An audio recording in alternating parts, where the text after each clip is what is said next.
كي راكم يما؟ واش راكم الزينات؟ ان شاء الله يا ربي ديما بخير وناشطين وماشطين ومهنيين ومغنيين، وربي يفرج عليكم من واسع ان شاء الله يا ربي. اليوم يا بنات وخياتي جبت لكم كسرة السلق الجزائرية التقليدية، كسرة ولا اروع.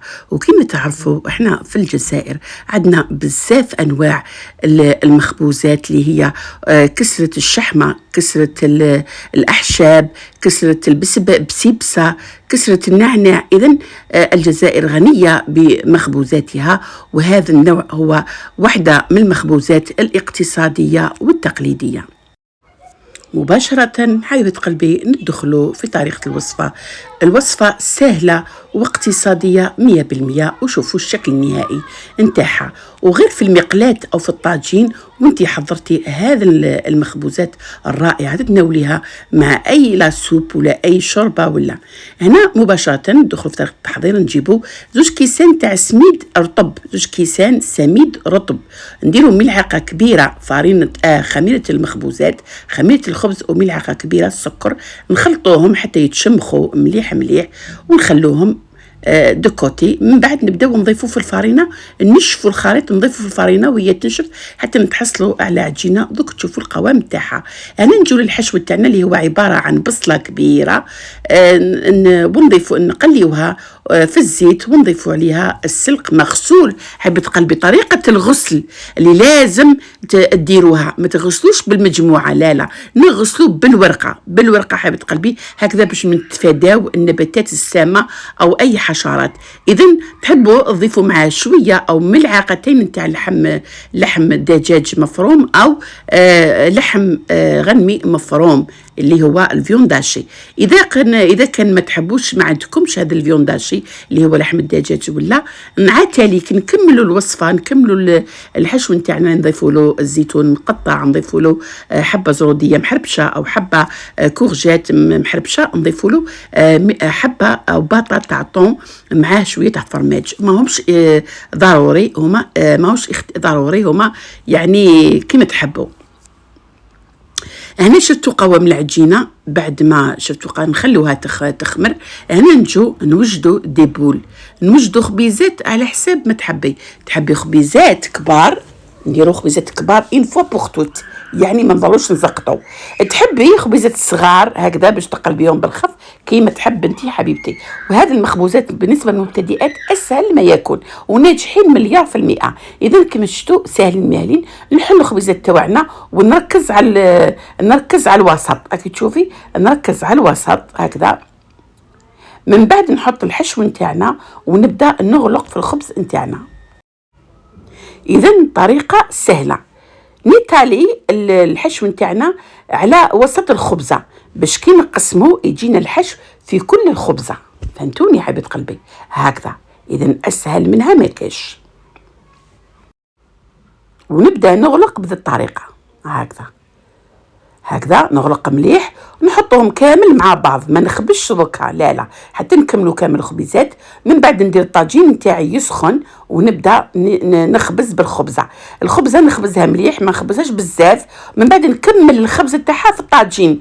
كل ما نشوف بلاصه شويه خشينه نخبزها بيدي هكذا. دوك نزيدوا نشوفوا الطريقه. انا درت الزيت باش كي نعاود نقلبها في هكذا في اللوحه، ولا نقلبها في طبسي، ولا ما تلصقش. لكن من الافضل لبناتي المبتدئات يديروا ورق الطبخ باش ما يلصق لهمش هكذا. شوفي دي فوا كي نقلبوا ونجي نحطوها في الطاجين نصيبوها يعني لاصقه، ما تحبش تعاود تولي في الطاجين. اذا هذه الطريقه نتاع ورق الطبخ هي اسهلهم حبه قلبي. اذا عاونوا رواحكم كيما هكذا. شوفي نديروا ورق الطبخ فوق اللوحه هكذا، ونقلبوا الخبزه نتاعنا. من بعد نعاودوا نقلبوها بالورق الطبخ تاعها في الطاجين ونخلوها طيب. هنا بالنسبه للاشاره للفورنو نقص للنار، نديروها اقل من المتوسط باش هكذا ما تخصبش في الطياب تاعها، والطيب يعني في كامل الجوانب وتحمار وتجي حميمره في كامل الخبيزه هكذا.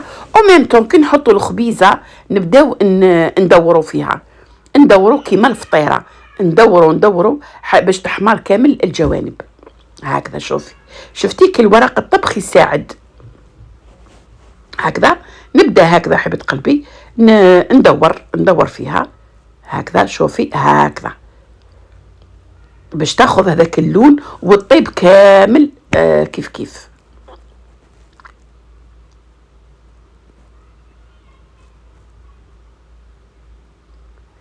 نفس الطريقة شوفي، ما نخبزهاش بزاف حبيبة قلبي، نخبزها غير من الأطراف. شوفوا، ومعليش كي تتحل شوية حبيبة قلبي ما تخافيش منها، راهي طيب وتجي تغير. من بعد كي نحطوها في الطاجين وذوك تشوفي الطريقة. يعني الخبزة الأولى راني حطيتها، فرشي لها ورق الطبخ باش ما تعرقش، ولا فرشي لها ورق، أي ورق هكذا. شوفي جات تتغير حبيبة قلبي، شهيتكم في الجنة. شوفوا حتى وتكون مثقوبة شوية، يعني ما تخافيش منها، المهم تجي طيبة وتجي تغير. هكذا نزيد الخبزة الثانية نفس الطريقة. شوفي هكذا الخبزة الثالثة حتى تكملي 4 خبزات. وشوفوا من داخل جات ما شاء الله، جات رائعة حبيبة قلبي وحارة.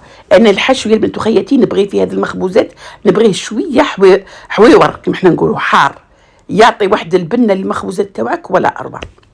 للإشارة فقط لازم النساء أو البنات ينقيوا السلق ورقة ورقة ورقة ورقة، من بعد تغسليه في الخل، ماشي حتى تقطعيه ما تغسليه، لا تنقيه ورقة ورقة حبيبة قلبي، باسكو كاين أوراق ماشي شابة في وسط ماهيش سلق في وسط السلق، ولا حشرات ولا راهي يعني تؤدي إلى ما لا يحمد عقباها. طريقة تنظيف السلق راهي أساسية حبيبة قلبي، السلق ولا أي نباتات أخرى وكما الخبز كما لازم ورقة ورقة، وتخبطي الورقة وتقلبيها ورقة ورقة. من بعد تحطيهم وراقي مغسولين، تزيديهم في باسينة وتحطي لهم الخل حبيبة قلبي لأي حشرات ولا أي هكذا الإنسان باش يتفادى أي يعني نتائج لا تحمد عقباها. هنا حبيبة قلبي نقدموها مع أي شوربة العدس، شوربة البواكاسي، شوربة العدس الأحمر، يعني أي شوربة.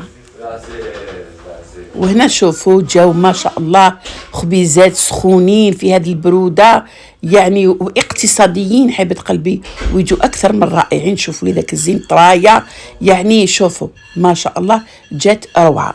وهذا النوع من المخبوزات الجزائرية اللي هي مخبوزات السلق أو السبانخ، كما كاين مخبوزات الشحمة، كسرة الشحمة، كما كاين كسرة الحشوب، كما كاين كسرة النعناع، كما كاين كسرة البصل الأخضر.